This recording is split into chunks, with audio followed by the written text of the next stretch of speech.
और चलते चलते गुज़िश्ता 3-4 दिन पहले जो कुछ हुआ हरियाणा में मेवात में, आप लोग अगर वहाँ के वीडियो देखेंगे, हालात देखेंगे, तो मैं 2-3 दिन से सोशल मीडिया पर वहाँ के जो मुसलमान और हिंदू भाई जो रहते हैं आपस में हज़ारों साल से इकट्ठे, अगर उनकी वीडियो सुनते हैं तो पता लगता है कि मुकामी लोगों में तो कोई आपस में नाराज़गी ही नहीं है।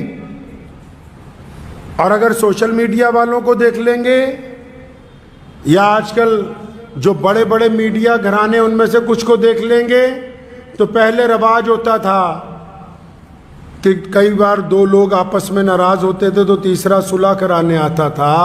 आजकल इन्होंने रवाज बदल लिया कि अगर 2 लोग नाराज़ हों तो तीसरा नमक छिड़कने के लिए आता है। तो अपने आप को उन लोगों में कभी शामिल नहीं करना जो नमक छिड़कना चाहते हैं। इस्लाम ने अमन का पैगाम दिया, मोहब्बतों का पैगाम दिया है, भाईचारे का पैगाम दिया है। नफरत के लिए कोई जगह नहीं है। हमारे माशरे में नफरत के लिए कोई जगह है ही नहीं। नफरत की सियासत भी नहीं, नफरत का दीन भी नहीं। इसलिए जो लोग सोशल मीडिया का इस्तेमाल करते हैं वो इस बात को ज़हन नशीन कर लें, कोई जितना मर्जी नफरत की बातें करता रहे, यह हमारा काम नहीं है कि हम नफरत फैलाएं। हमें प्यारे रसूल सल्लल्लाहु अलैहि वसल्लम ने एक मजबूत माशरा अता किया है जिसमें नफरत के लिए कोई जगह नहीं है। अब आप आ जाइए हालात के ऊपर, जो कुछ हुआ। अगर वहां के मुकामी लोगों से पूछेंगे क्या हुआ, तो वो कहते हैं जी हमें नहीं पता किसने किया। दूसरे पक्ष से पूछोगे क्या हुआ, वो कहते हैं हमें नहीं पता, दूसरों ने किया है। अगर दोनों से एक बात पूछें कि कसूरवार कौन है, कसूरवार कौन है, तो दोनों लोग एक ही बात कहते हैं कि जी सरकार की बड़ी नाकामी है। सरकार की नाकामी पे एक बात याद आ गई, बड़ी तारीखी बात आपको आज याद दिला दूं। जब भारत की जंग आज़ादी का दौर चल रहा था आखिरी, तो सर मिस्टर वेवल, मलका एलिज़ाबेथ के एक वज़ीर थे, वो भारत आए। तो मिस्टर वेवल ने भारत के अलग अलग स्वतंत्रता सेनानियों से, जो चोटी के लोग थे, उनसे मुलाकातें शुरू की, ये जानने के लिए कि लोग कैसी आज़ादी चाहते हैं, क्या क्या चाहते हैं। अंग्रेज़ क्योंकि शातिर था। मेरे दादा जो भारत की जंग आज़ादी के उन उंगलियों पे गिने जाने वाले लोगों में से हैं जिन्होंने अपनी सारी ज़िंदगी इस देश को आज़ाद कराने के लिए लगाई, रईसुल अहरार मौलाना हबीबुर रहमान लुधियानवी रहमतुल्लाह अलैह। विंडसर पैलेस में जब मौलाना हबीबुर रहमान लुधियानवी को बुलाया मिस्टर वेवल ने, अलग अलग लोगों से अलग अलग मीटिंगें तय थी। तो अंग्रेज क्योंकि शातिर होता है ना, उसने एक बात कही, कहने लगा अच्छा मौलाना हम छोड़ने वाले हैं, इस देश को आज़ाद करने वाले हैं। आप ये तो बताओ कि जो सरकार बनानी है यहां,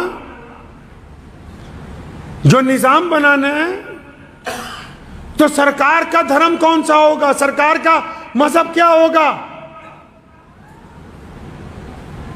क्योंकि अंग्रेज ये समझता था ये जो नीति है लोगों को आपस में लड़ाने की, ये इस मिट्टी में ये बीज अंग्रेज ने बोया।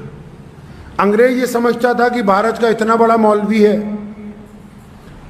लाखों लोग इसके पीछे चलते हैं, तो मैं इनसे ही पूछूं कि जब आजाद हो जाएगा देश तो सरकारी धर्म क्या होगा?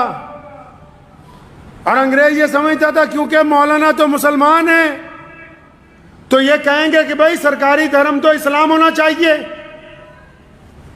फिर जब दूसरे आएंगे उनसे पूछूंगा, वो कहेंगे नहीं इनका नहीं हमारा होना चाहिए।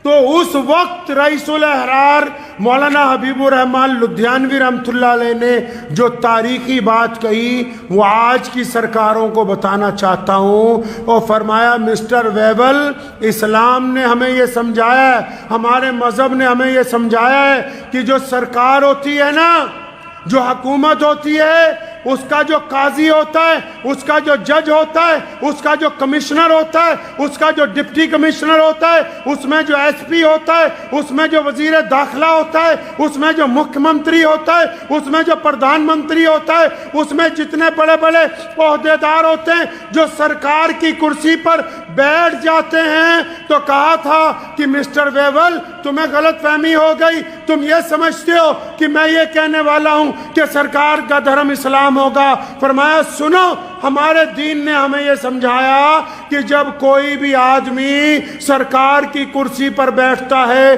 तो उसका मजहब इंसाफ होता है, उसका मजहब अदल होता है, वो लोगों के साथ बराबरी करता है, उस वक्त वो किसी एक मजहब को चाहने वाला नहीं होता। आज भी अगर हम ये चाहते हैं कि अमन कायम रहे, मोहब्बतें कायम रहें, तो हमेशा याद रखिए नफ़रत फैलाने वाले लोग कम होते हैं, लेकिन मोहब्बत वाले क्योंकि चुप रहते हैं, एक दूसरे से प्यार का इजहार नहीं करते, इसलिए आपको दूर से नफ़रत फैलाने वाले ही नज़र आते हैं। आप जाइए, मैंने पिछले 2-3 दिनों में जो तजर्बा सोशल मीडिया पर जो वीडियोस आई उनसे नोट किया कि जिस जगह के हालात बदतरीन हुए, वहाँ के जो मुसलमान और हिंदू भाई हैं वो तो आज भी कंधे से कंधा लगा के खड़े हैं।